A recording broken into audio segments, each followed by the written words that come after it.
दोस्तों, ये एक ऐसी कहानी है जिसे सुनकर आपका दिल कांप जाएगा, क्योंकि कभी-कभी सबसे गहरी सीख हमें वहां से मिलती है जहां से हम बिल्कुल भी उम्मीद नहीं करते। एक ठंडी सुबह थी। सड़क किनारे धुंध छाई हुई थी।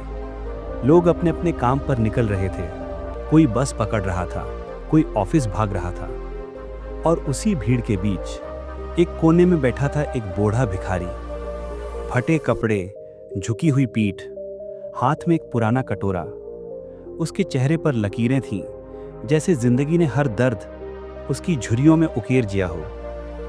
लोग गुजरते, कुछ सिक्के डालते, कुछ नजरें फेर लेते, लेकिन उस भिखारी की आंखें हमेशा झुकी रहती, जैसे उसे अपनी हालत पर शर्म हो। उसी सड़क से रोज एक लड़का गुजरता था, आदित्य। युवा, सपनों से भरा हुआ, लेकिन परेशान, क्योंकि लाख कोशिशों के बाद भी उसे नौकरी नहीं मिल रही थी। उस दिन भी वो भिखारी के पास से गुजरा। भिखारी ने कांपते हाथ से कटोरा आगे बढ़ाया और धीमे स्वर में कहा, बेटा, कुछ दे दो। आदित्य ने जेब टटोली। जेब खाली थी। उसने धीरे से कहा, माफ करना बाबा, मेरे पास खुद देने लायक कुछ नहीं है।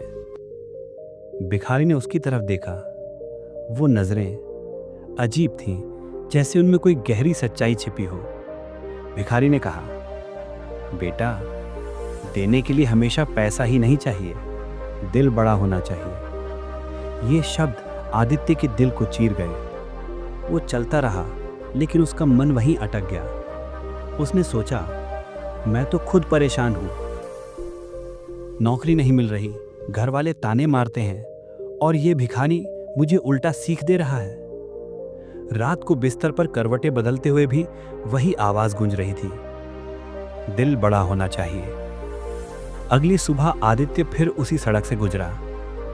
उसने देखा भिखारी वहीं बैठा है, लेकिन आज कुछ अलग था। आदित्य रुका और पूछा, बाबा, आप रोज यहां क्यों बैठते हैं? क्या आपको अपनी जिंदगी बदलने का मन नहीं करता? भिखारी हल्का मुस्कुराया और बोला, बेटा, मैंने जिंदगी से बहुत लड़ाई लड़ी, हार गया, अब बस जी रहा हूं। लेकिन एक बात समझ लो, हार मान लेना सबसे बड़ा भिखारीपन है।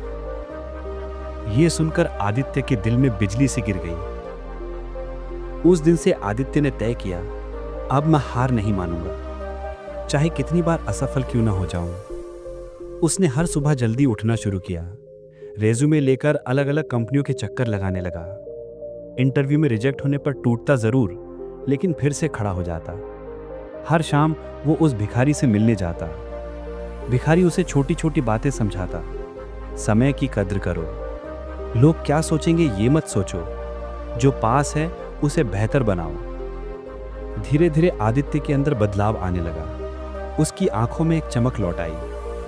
कुछ महीने बाद आदित्य को आखिरकार एक कंपनी में नौकरी मिल गई। उस दिन वो खुशी खुशी सीधा भिखारी के पास गया। वो बोला, बाबा, आपकी बातों ने मेरी जिंदगी बदल दी। आज मैं नौकरी पा गया हूं, और ये मिठाई आपके लिए है। भिखारी ने कांपते हाथों से मिठाई ली। उसकी आंखें भर आईं। धीरे से कहा, बेटा, मैं तो खुद अपनी जिंदगी नहीं बदल पाया, लेकिन अगर मेरी नाकाम जिंदगी से किसी की जीत बन जाए तो यही मेरी सबसे बड़ी कमाई है। दोस्तों, ये कहानी हमें सिखाती है कि ज्ञान, प्रेरणा और सीख सबसे साधारण जगह से भी मिल सकती है। हो सकता है जिसके पास कुछ ना हो वही आपको सबसे गहरी सीख दे दे। और सबसे बड़ा सच यही है, हार मान लेना ही असली गरीबी है। मेहनत और हौसला ही असली दौलत है।